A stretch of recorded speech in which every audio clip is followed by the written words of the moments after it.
Hi, and welcome to the Art of Film Funding. I'm your co-host, Claire Papin, along with writer-producer Carol Dean, author of the best-selling book, The Art of Film Funding, and host of this show. Carol is the president of From the Heart Productions, a nonprofit organization that has supported filmmakers with the Roy W. Dean Grant, fiscal sponsorship, education, and resources for over 30 years. Carol also teaches the Learn Producing class. Each class features an industry expert guest instructor and is designed to give the information, guidance, and support to become a successful producer. You can learn more about this class and all of From the Heart Productions offerings at FromTheHeartProductions.com.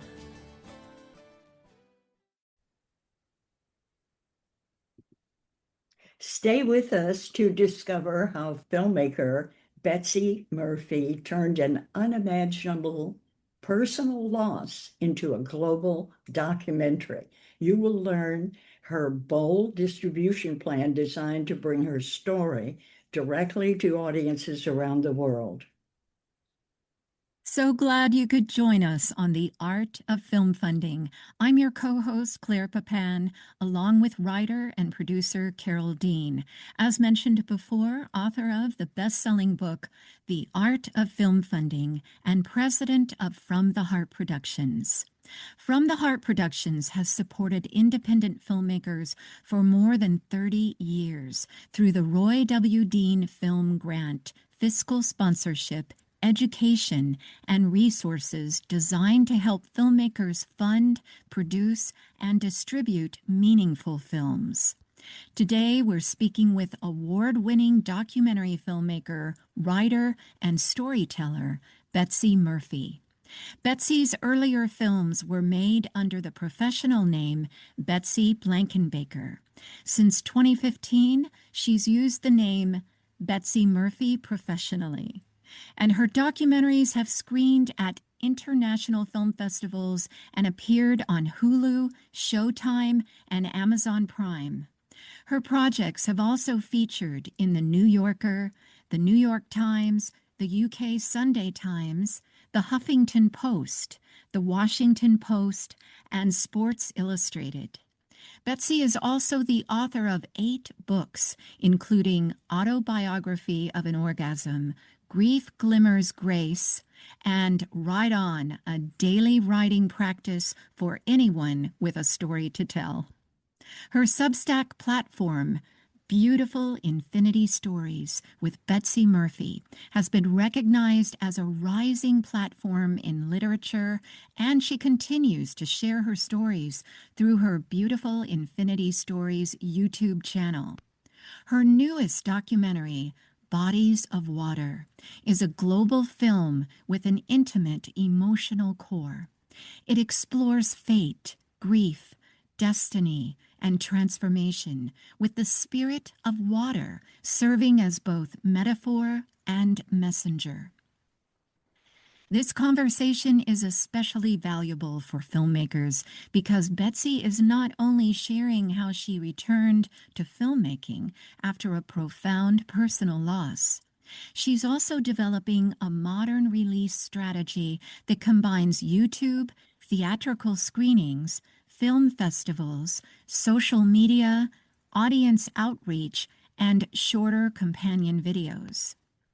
We will explore how filmmakers can turn a deep personal experience into a universal story, recognizing synchronicities during production, build an audience beyond traditional gatekeepers, and use today's platforms to bring a finished film directly to the people who need to see it.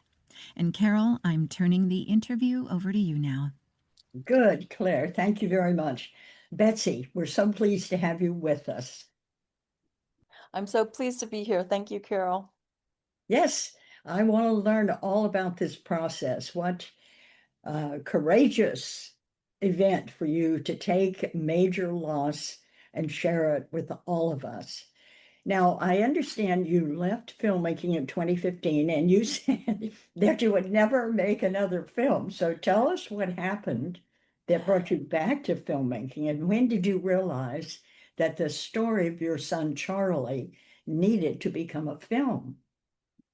Well, I've been a documentary filmmaker since 2000, and I released two documentaries, New York in the 50s and Something to Cheer About. They both did very well, and with the support of from the Heart Productions. And my third documentary, Althea and Angela, A Perfect Match. Um, I was so frustrated that I was not offered any deal and that there were such gatekeepers. Like, this is such an important story about the first Jewish woman and the first Black woman to play together at Wimbledon and break the barriers in tennis. And I, it was a beautiful film, and I never got a deal. And I was so done with filmmaking that I was, 2015, I left.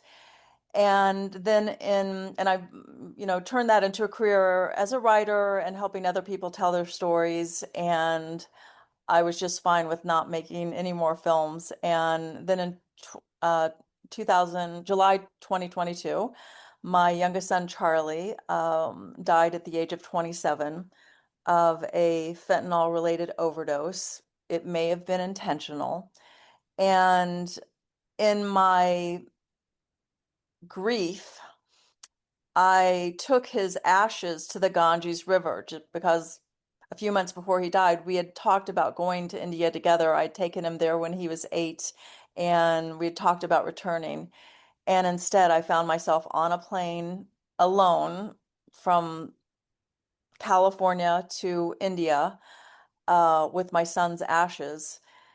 And all I knew was I wanted to release them into the Ganges River. I didn't plan on making a film. I just needed to do this for myself. And I arrived, and I knew I wanted to take them to a really remote area of the Ganges, not like the clean area at the beginning. I wanted to go to the very end of the Ganges. And I realized that this part of the river was the most polluted, but it also held the most prayers because if the Ganges River is, 1,500 miles, you have millions of people praying on it every day. So it's filled with pollution. It's also filled with these healing prayers. And I offered my son's ashes through a ceremony that was created from synchronicities, which I'll share later.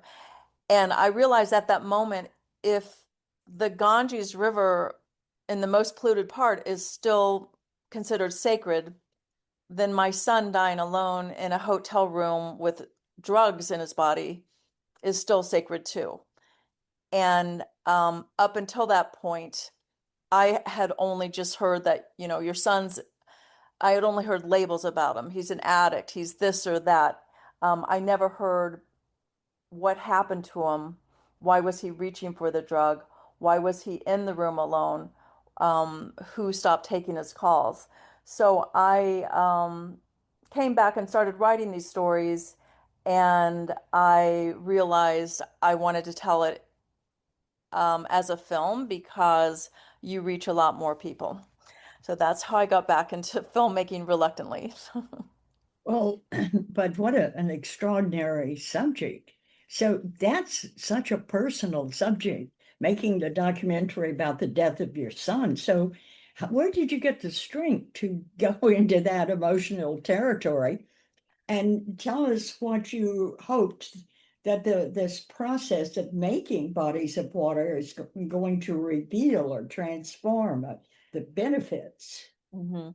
Well, the I made it to survive. Like, my grief was so heavy that and I've experienced a lot of death in my life from a young age, but to lose a son, as you know, is devastating. And I had to take it became Charlie's death became my destiny.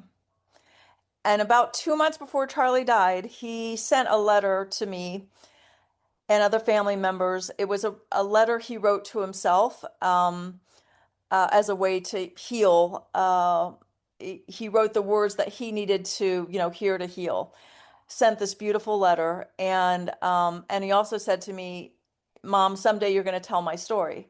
And I said, "Charlie, you're going to tell your story. You're such a dynamic, charming storyteller, and you're going to connect with so many people."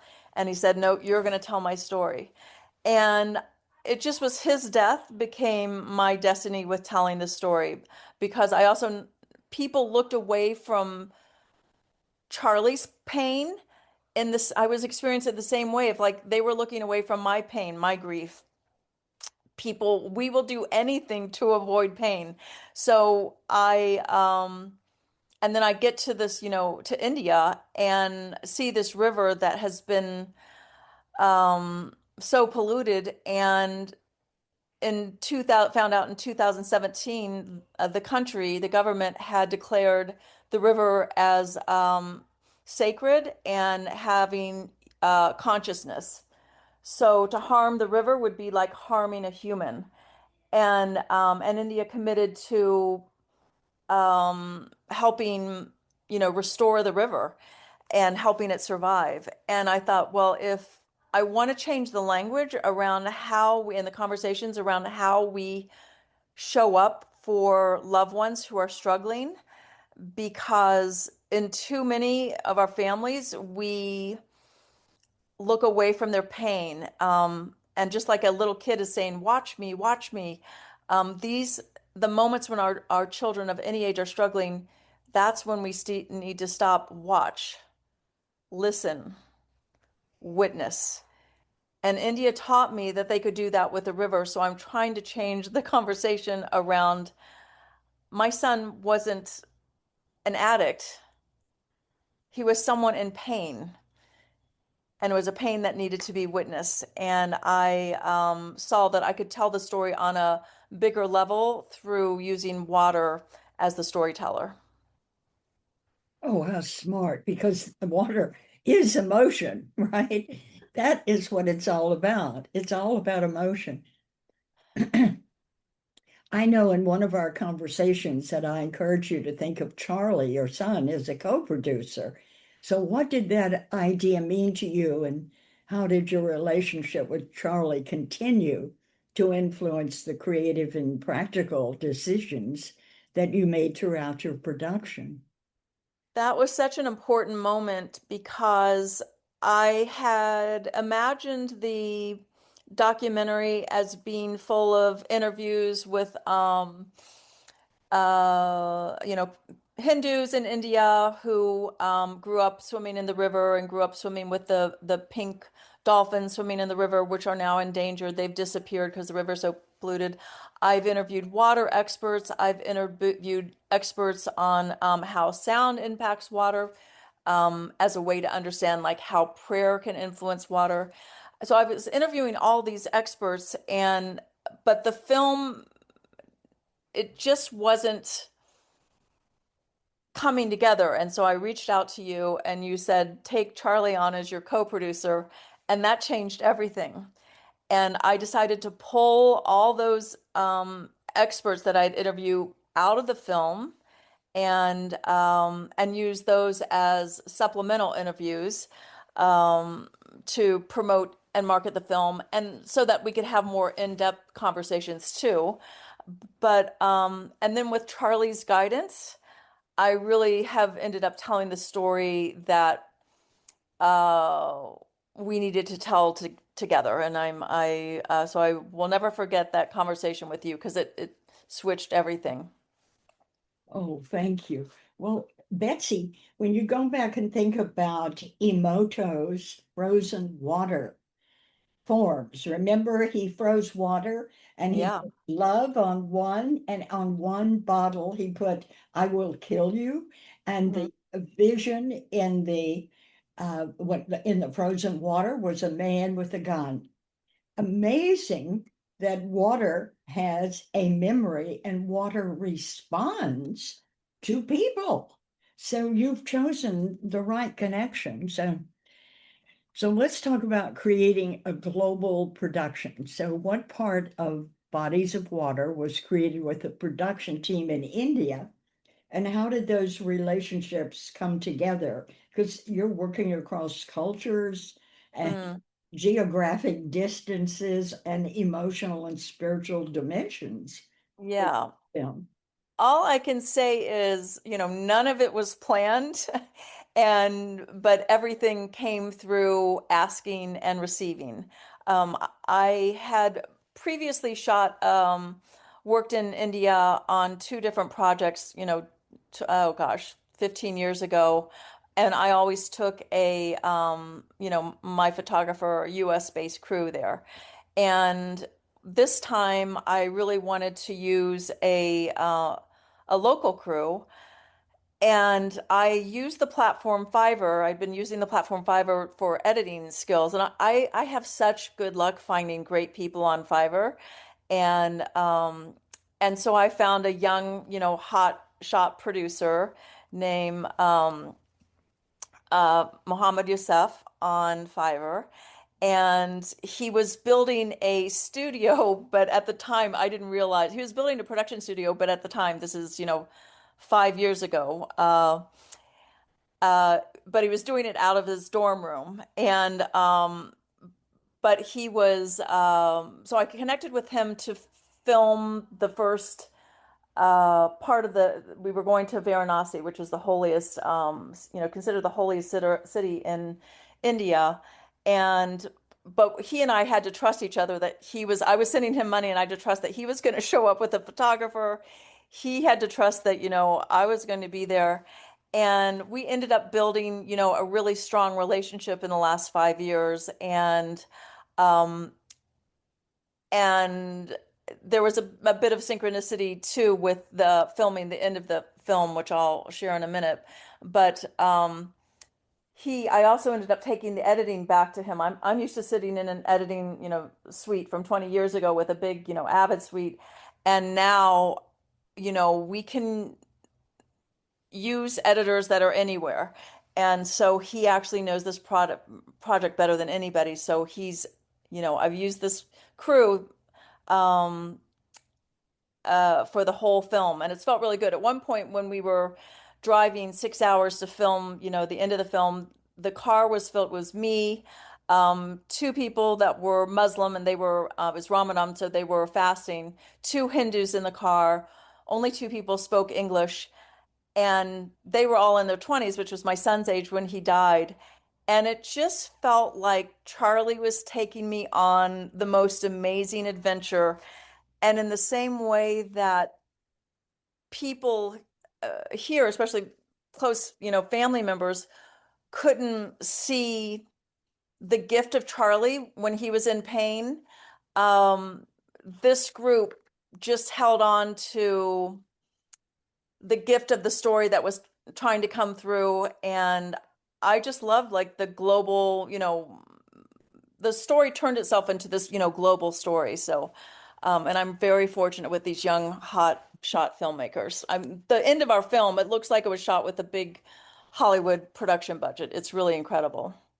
Oh, I'm so happy to hear that. Well, it all started with Fiverr. Can you spell that for us? Yeah, it's fiverr.com. Great. I'll share the link, his link too. He's fantastic. Okay, great. So water as a metaphor and a messenger is what you're doing. So how did the water become the connecting element? Yeah. Well, as we said before, when you're talking about Emoto's work, I was surprised that there was more compassion for, this body of water that was in danger of dying than my son in the last months of his life when he really needed attention from family. And all I heard was, oh, we don't want to be around him, or he's this or that. Like they were constantly sending negative information, to him and negative messages. And if our bodies, are 60, 70% water, then what is that doing to somebody who's already struggling? So I really wanted to make the point of if you can't help somebody that is in a lot of pain or struggling with drugs and alcohol, can we at least send, positive healing to them, not just say, oh, well, they're an addict or they're this or that. Because Charlie was so much more than that, and he was someone in pain that was really trying to get beyond the pain. Um, there was no better example than this dying river that's now coming back to life to Yes. tell this story. Oh my gosh. So what you're doing here is making the personal universal. And that's very hard on your own emotions. There has to be a delicate balance between personal expression and creating something that connects with a wider audience. So, how did you protect the intimacy of your story while you were making bodies of water meaningful to people? Yeah, well, what it was people's connection to me when and reaching out to me, because I'm sharing this very intimate personal story, and I'm sharing details about his death and what happened before and after that people don't usually share. And I've heard from so many people that said, "Me too, that happened to me too.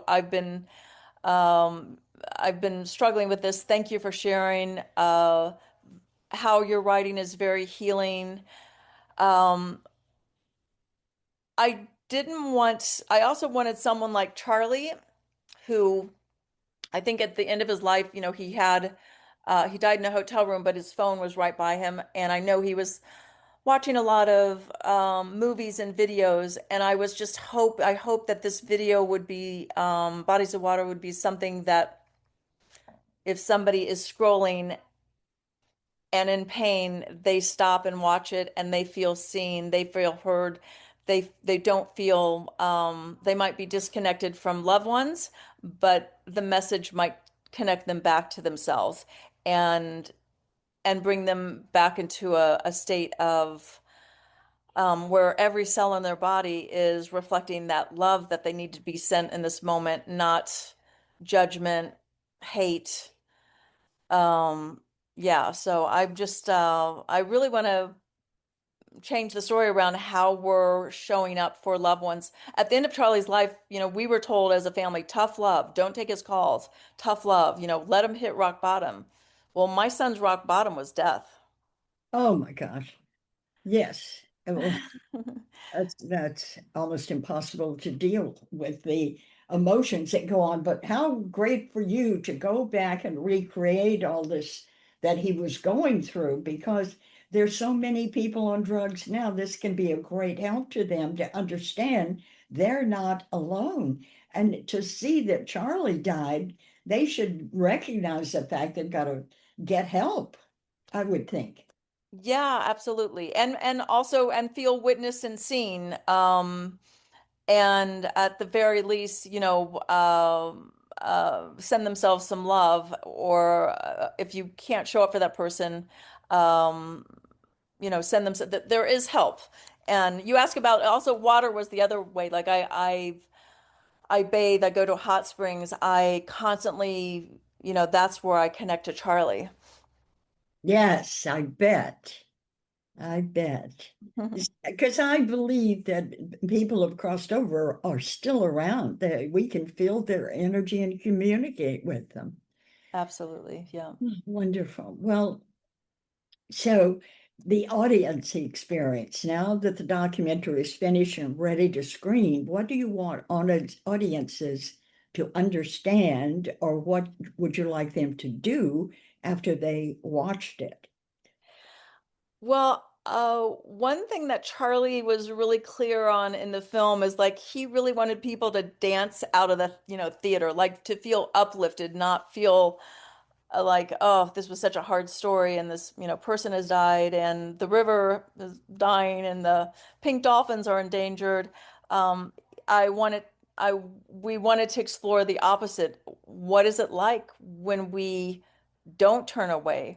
What is it like when I want people to start paying attention to what or who they've stopped watching. And the invitation is to reach out to that person. Um, uh, pay attention to a body of water near you that may need help. I really want people to have a new relationship with water, not just the bodies of water, oceans, rivers, but also bodies of water, our loved ones. So if we can't see each other as the humanity, if we can't witness the humanity of everybody, can you at least witness them as a body of water? I hope that's making sense. Oh, that does. It makes a lot of sense. We are walking bodies of water. Hmm. Yes, you're absolutely right. Hmm. Well, let's talk about your use. You chose YouTube for distribution.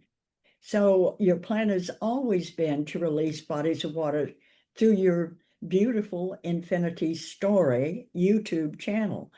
So now that will let your film reach a lot of people. So why did you choose YouTube? Well, it's the number one streaming platform in the world. Um, and just as I shared at the beginning, where I was so frustrated with my last documentary, Althea and Angela, not getting an offer, after doing film festivals, not getting, any offer, for streaming platforms, I I thought, why not go right to the number one platform? And also, we're living at a time where we're not waiting for a gatekeeper to buy our film. We can be our own gatekeepers. And the other thing that had happened is my deals with the first two films, New York in the 50s and Something to Cheer About. Um, my deals with them were 10 or 15-year deals. So they had just come up. So I just put instead of trying to resell everything, I just put all my films on the same platform. And I knew I wanted this story to reach as many people as possible right away because it can save rivers, but it can also save lives. Absolutely. And it gives everyone a chance to look inside a family that's been through such great loss and understand how to recognize when someone is in trouble. I don't Hmm. think people realize because your children will just disappear on you. They're not communicating, and when they do, if you don't give them immediate feedback, they feel lost. Your reaction, it becomes really important, right? Yeah, oh, absolutely. I mean, it was like a dam had been set up in our family, and there was no possibility. Charlie was only reaching through to a few people because people had stopped taking his calls. And one of the gifts is at, the last 6 weeks of his life is I never stopped taking his calls. And I took a lot of painful calls, but he, um, uh, got completely, off everything in the last weeks of his life. And he was still reaching out to family, and they weren't showing up or listening to him or taking his calls because they could still only see him as and define him as who he was on a drug or alcohol, not who he was trying to, recover. Right. Well, I really think you're courageous for making the film, but I have to really commend you. Bravo for making the most of YouTube. So tell us how you're preparing to use this YouTube release. Are you considering scheduled premiere or live conversations or sharing trailers or YouTube shorts? Or tell us Mhm. the ways that you are helping audiences discover and share your film. So the intention is to do a release in this fall on YouTube, and with a Q&A after. But building up to that is I've filmed. I haven't filmed them all so far, but all those interviews that I've done that I thought were going to be in the film, I'm um, I'm editing those into 3 to 5 minute segments that will be posted leading up to the premiere. So we will start engaging with viewers even before the film is out. And I've started also engaging with viewers through the trailers being posted, through my Substack platform. And you know, the gift is I can only do this because of having fiscal sponsorship through From the Heart Productions, because I'm not, it was the first film that I wasn't worried about making my money back because everything came in the form of donors who got a tax deduction. And it really took a lot of the pressure off of selling a film.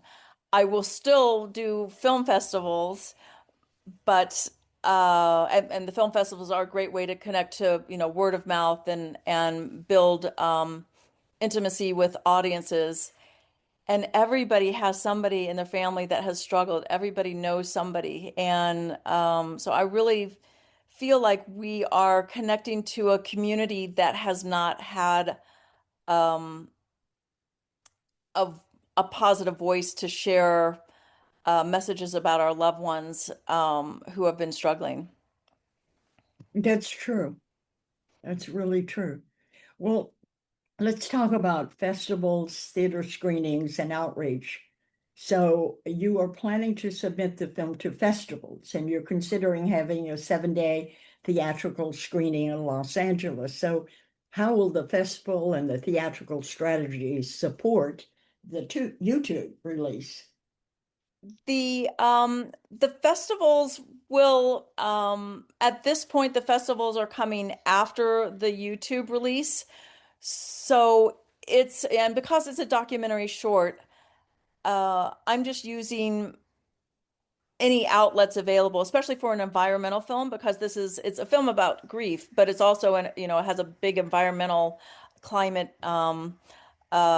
message. So, and there are specific festivals that promote these films. So I'm focused on the environmental climate festivals, and with the theatrical release, I wanted a way to honor being in Los Angeles where I'm finishing the film and being right by a body of water. Since it's a documentary short, they're not, film theatrical screenings aren't normal for them. I just wanted it to be a way to gather and then have a Q&A after and raise awareness. And, LA's a pretty good place to connect with people that could perhaps help the film. Exactly. That's a great place, right? And Mhm. you're also creating shorter videos Mhm. featuring water consciousness experts, grief Yes. support. So, how will these companion pieces help you build an ongoing audience? Well, I'll be sharing one a week to build the YouTube platform, and it, brings people to the platform. So then they actually, click on that one and they go, "Oh, that was interesting. I'm going to go back to this one featuring a water expert." Who also does freezing like Dr. Emoto, and then I'm going to go click onto this one that is talking to a parent that might have a son that or a child that uh,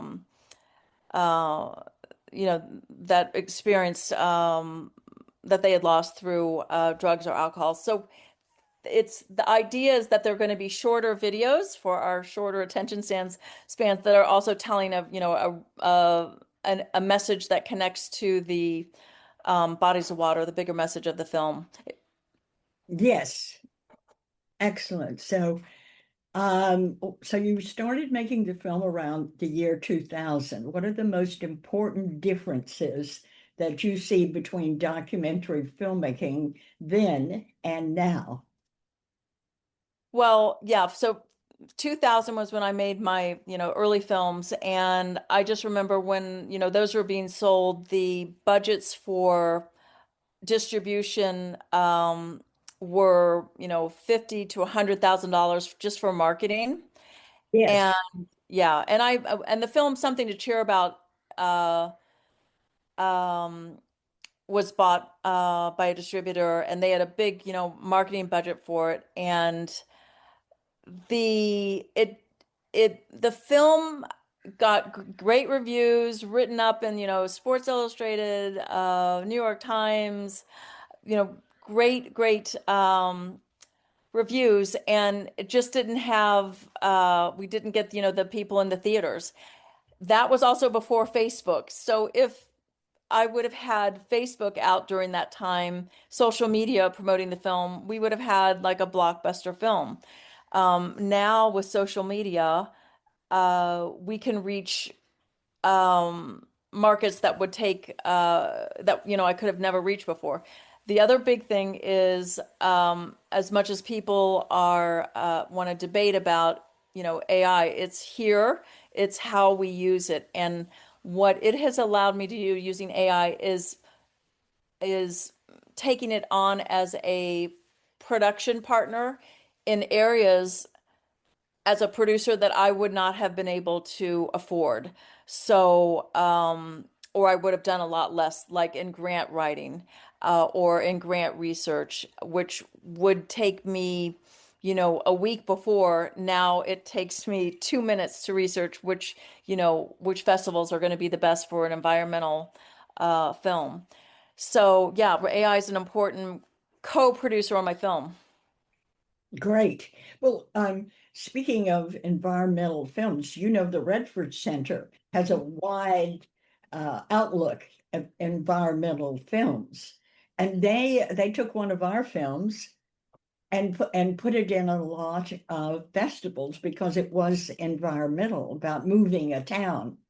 So you should check that website out, because you're right on what they want to do. They want films that are personally involved around environmental issues. So they're whatever they list as the best festivals might be beneficial for you. Thank you. Yeah, they are on my radar. And I think the biggest thing for me right now is, in my mind, I wanted this to be released in September of this year because I wanted to get it out as soon as possible. Um, but and a film festival plan, and slowing down a little, and going for, grants with Redford, Redford's organization and others could also be a good way to expand the outreach. So I'm making a decision by August 1st, and I will reach out to you about that. Oh, yes, because they are very good at that outreach. They want those films seen, so they're very helpful. Yeah. So, what advice would you give filmmakers who are waiting for someone to give them permission to make or release their films? Well, with YouTube being the number one streamer right now, you already have distribution.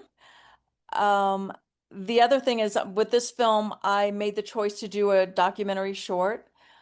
I could have made a 90-minute feature film that would have taken a lot more, or feature documentary that would have taken a lot more, money and time to do. And, start with making a short film, start with making short clips, that grow interest on YouTube. Some of the biggest YouTube success stories right now are storytellers that are just telling short 3 to 5 minute stories. They're building up their platforms, and then that's a way to, get your bigger stories seen and out there. I agree, and especially on documentaries, because I worked with Alexis Kreslowski, and she did this great film about women behind the camera. It was 2 hours and 30 minutes, I think, when I first saw it. It was outstanding. But I love documentaries, and I love the, women directors of photography, and that's what she did. It was all over the world. So she had to cut it down, right? She had to cut it to 90. And then what got the most was a 60-minute version. And for a 60-minute, you need 53 or 52 minutes. So it kept getting shorter. But that's where the whole thing ends up, is around the 30, 40 minute Mm-hmm. where your real audience is, Betsy. And you have more events. I mean, they will take you into more festivals because when you go to a festival and you've got a 90-minute film, it's got to be really good for them to give you that much time in the screening room, right? Right. So they'll take your 40-minute film gladly and screen it. And which reminds me, um, the Authentic Global Film Festival is in September, I think, and it's from our church. Pastor Gershom is in control of that. So we'll we'll say some prayers and we'll send your submission off, Okay. off to him in the fall, right? So this is where you want to know everybody who knows anybody anywhere. Talk to them about getting your film into a film festival because they have so many applicants. If you just even know somebody who knows somebody, that's the way to get in these days, I think. True. Yeah, so true. Oh, but you have so much fun ahead of you. It's half the fun making the film, and now you're getting the joy of sharing it and watching it change lives, Betsy. What a wonderful thing you've done. Well, thank you for being a part of it and helping to make it happen. Like I said, the having the fiscal sponsorship, and also I went through your intentional producer filmmaking program, and that helped so much. So you've made it possible for storytellers like me to get our stories out in the world. Oh my gosh, how kind of you. And thank you for sharing this extraordinary journey with us. Bodies of Water is a powerful example of what can happen when a filmmaker listens to the story that continues to call her, even when that story emerges from profound grief. So, Betsy, you've reminded us that filmmaking can be more than the creation of a finished motion picture film. It can be a path towards healing, understanding, and transformation. And you've also shown filmmakers that we're living in a remarkable time. We're no longer having to wait for one distributor or one broadcaster or a studio or any gatekeeper to tell us whether our stories deserve to reach an audience. We know we can go direct. We have YouTube, social media, email communities, new technologies that allow us to build direct relationships with the people who care about our subjects. So our responsibility is to understand our audience, develop a thoughtful outreach plan, and keep creating opportunities for this film to be seen. To every independent filmmaker listening today, believe in the value of your story. Give it time, care, and persistence because it really deserves it. So forget about rejection and limited resources. Forget things that can stop you. Put yourself in a bubble and secure your future by visualizing your future and bringing it into the present. So thank you very much for your honesty, Betsy, your courage, and your commitment to bring bodies of water into the world. Our listeners can learn more about Betsy and her work at betsymurphy.com.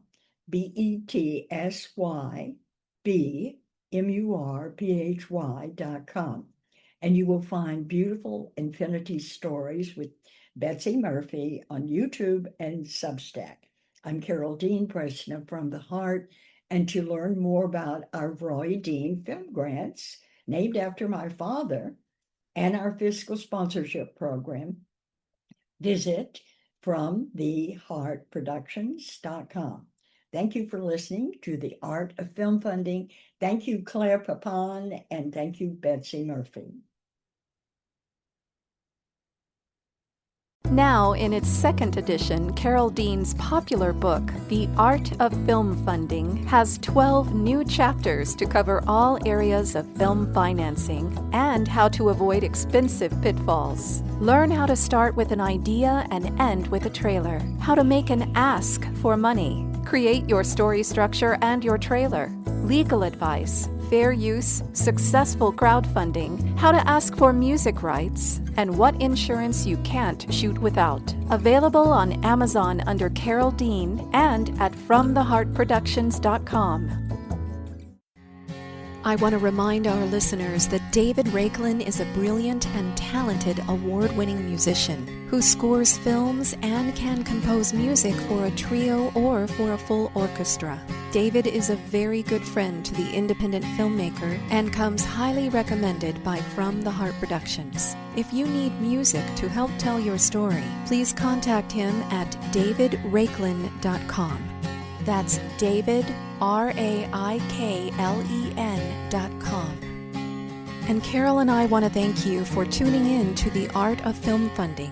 Please visit our website at FromTheHeartProductions.com. You can also find us on Facebook and Twitter. Good luck with your films, everyone.